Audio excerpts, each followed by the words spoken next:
Hello, my name is Scott Sasen. I'm 17. I live in the USA. Thank you for the opportunity to be here today and to tell you how the choice of one person impacted my life. My father, Michael, was hit and killed by a drunk driver while he was walking home Christmas Eve. He was 48 years old. The drunk driver that hit him did not brake or stop and left my dad in the road to die. A woman stopped and sat with my dad as he lived for a little while. He was pronounced dead at 12:09 Christmas morning. The devastation left behind by one person's selfish choice can last forever, and I am here to tell you how it impacted my family and I. I received the news that my father was killed when I was 10 years old. I was opening presents on Christmas morning. My mom received a phone call and went outside with my aunt. I knew something was wrong, although I wasn't aware of how much that phone call was going to change my life. My mom came upstairs and told me that my dad was hit and killed by a drunk driver.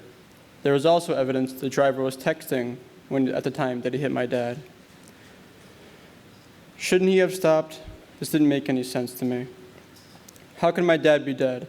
My brother Joshua had just died 6 months before of a fentanyl overdose, and now my mom was telling me that my father was dead. I laid in my bed for a long time, staring into the ceiling, emotionless. It was a very odd feeling and difficult to explain, almost an out-of-body experience of sorts. I ignored it for about 4 years. I was almost completely numb in that time frame. I didn't go outdoors or do anything. I lost touch with my friends, and life just felt so meaningless to me. I gained a lot of weight from staying in my room. I realized it was unhealthy, but I didn't feel the drive to do anything else.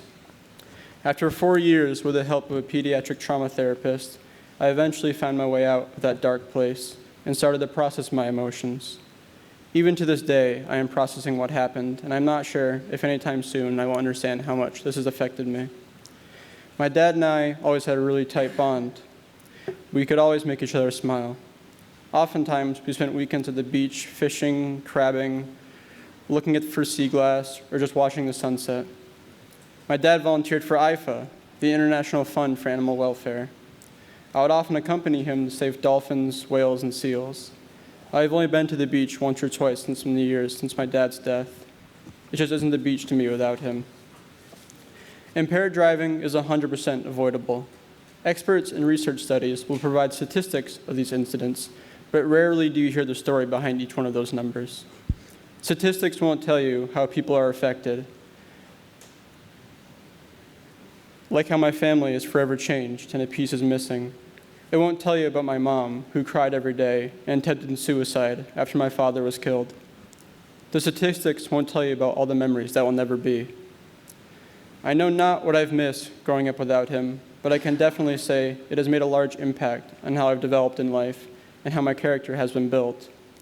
I am very grateful for the things my dad taught and ingrained in me. And although my time with him was sweet, it was all too short. Losing my father strengthened me, but has also left a part of me empty, wishing I knew what it was like growing up with him, and wishing he could see who I've become as a man.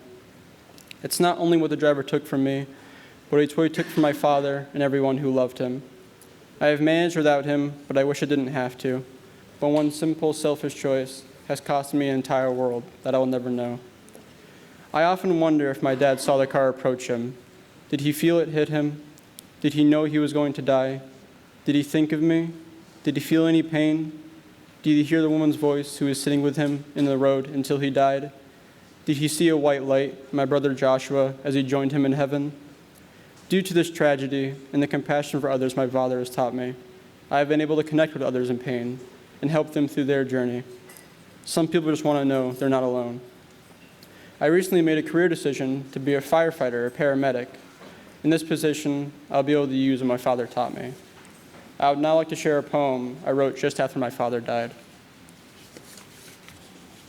My family feels like a roller coaster ride. God is the controller of the direction, all-knowing. My mom is a loose part that may break at any moment, doesn't know which way she will fall.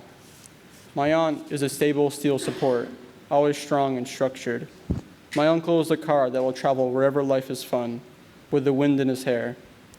My auntie is a seatbelt that keeps my family safe and secure, forever smiling.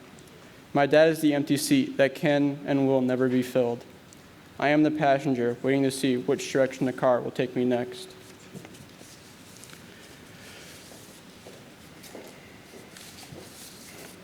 I want to thank you all for your dedication and work to fulfill the mission of making the world's roads safe for youth.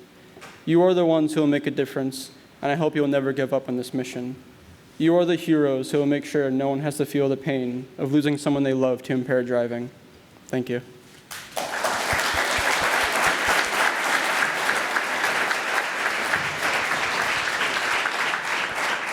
Thank you, Scott, very much for your inspiring words and for your strength. We really, really appreciate, and we're so happy and very lucky to have you. Thank you. Thank you, Scott. And in memory of Scott's dad and all the other road victims, we now kindly ask you to rise and observe a 1-minute silence.